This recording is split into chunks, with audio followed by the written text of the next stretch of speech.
Yep. I am debilitating. All right, is that good?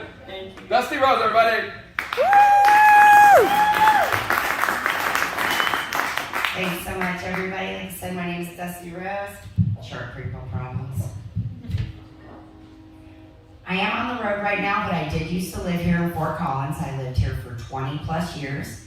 I raised my son here, and then he moved away to Durango. But when he lived here, I love raising him here. It was amazing. This is a beautiful town, and I just was really overwhelmed by it, and he had no problem getting out the door. On his 18th birthday, he was packed and ready to go. Moved off to Durango, starts his own life. I had absolutely no failure to watch. I had friends calling me, asking me, how the hell did you get him out? Mine's still in the basement playing Call of Duty and drinking White Claw. I said simply, I beat him when he was little. Not too much, just the right amount, just enough for the fear not to get lippy, but not so much that he flinches when someone moves too fast. Actually, I was just really involved in his life. I wasn't like a butt plug or anything. Speaking of which, have you seen these butt plugs that light up? I think they would be amazing for night walking and night jogging.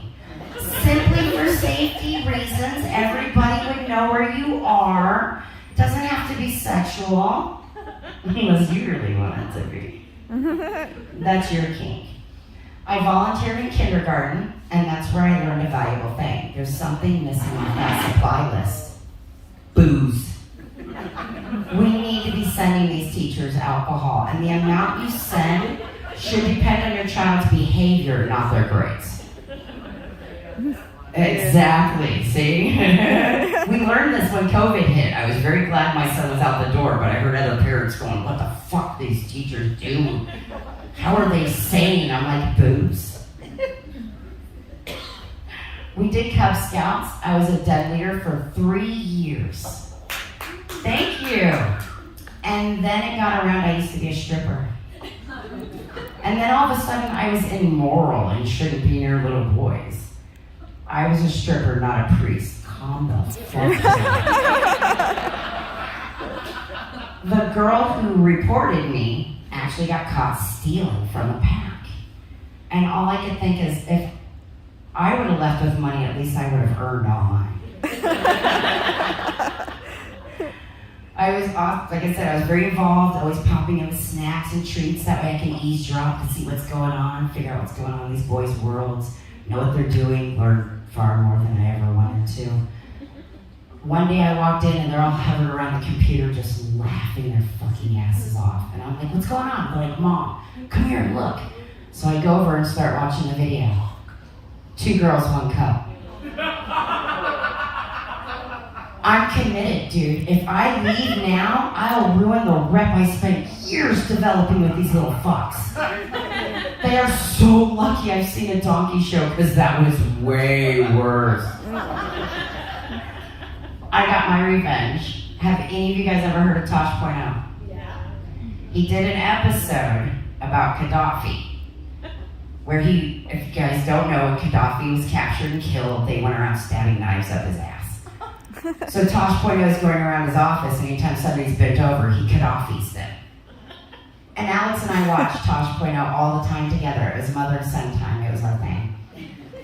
I know, don't judge me. Learn to take a fucking joke. He bent over in front of his friends one day. I couldn't resist. I Gaddafi'd him. They laughed so hard. He was so fucking pissed. He's still pissed to this day. I told him, Alex, I use that in my act. And he's like, that's fucked up. Not that I use it in the act. What I did is fucked up. He's still traumatized by it. And I'm like, that's the worst I did. I think that's pretty good, because he was 12. He's still pissed. I was always honest. I tried not to be a hypocrite. Tried not to hide anything from him. He knew I was a dancer. His 21st birthday, he's in Vegas. He gives me a call. It's like 3 o'clock in the morning. Mom, what club did you work at? Now, to be fair, I was pregnant Now, as soon as I found out I was pregnant, I quit. But there was like that 3-week gap where he was in the womb on the stage, and he wanted to go to the club to see the stage he was on. So I told him. And then realized when I hung up, was that a healthy conversation? Absolutely. Yeah, fuck it, the damage is done. Let's move on and live life. I just want to know which one it was. The can room. Oh. He did his job, he spent lots of money, told the girls, oh, my mom used to be a stripper here. He had all the women hanging around him all night long. All the other guys were like, hey, how do we get one of them? Come here. But no, he had pussy surrounding him, and it's a nude club, so it literally was pussy surrounding him all night long. He called me the next morning when he finally woke up and was like, thank you for all the advice. You're welcome, my son.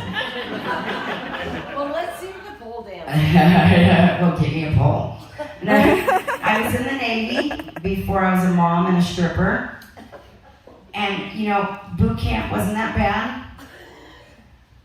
Showers were amazing.